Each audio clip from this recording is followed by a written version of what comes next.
I call David Bennett. No pressure. No pressure, Mr Speaker. And yes, no, it is great to take a call on this, and as that last speaker said, there are a lot of advantages in this legislation for New Zealand taxpayers, and it certainly paves the way for a simpler tax system and really sets us up nicely for the use of more technology in our tax system to make sure that taxpayers have the easiest mechanism to be able to converse with the IRD and to fulfil their requirements as taxpayers.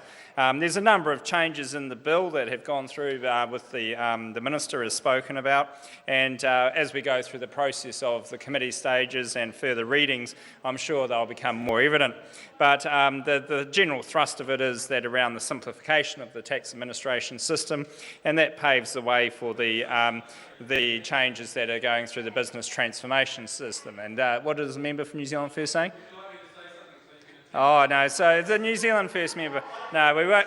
We don't need Mr Tabuto trying to interrupt other speakers. But I'd just like to go back to Mr Cosgrove's speech on provisional tax, which aren't we lucky we've got a master like Mr Cosgrove that can tell us about provisional tax? Probably never paid it in his life, but I'm sure he's heard from somebody how it actually works.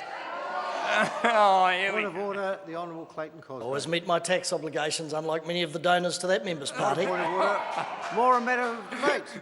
Yes, he didn't answer the question, so he's obviously never paid it. So what we actually see, though, that is the true part of the Labour Party tax policy they didn't talk about, and all New Zealanders need to know, and New Zealand First and the Greens will be supporting at the election when it comes up in 17, is they want to raise taxes on New Zealanders.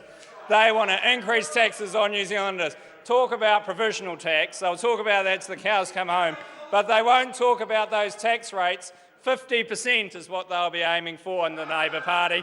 That's what the Labour Party wants. They know it. They just don't want to say it. And New Zealand First can laugh, but you'll jump into bed with them and you'll do the same thing as going out asking for higher taxes on New Zealanders. So when we look at the tax system in New Zealand for New Zealand taxpayers, this is good legislation because it simplifies the system. But look out for the other side. Don't get rushed into anything about provisional tax. Look at the tax rates that they want to imply on New Zealanders. That's the real policy which they haven't come out into this Parliament or to the public and actually given out to the public. Thank you, Mr Speaker.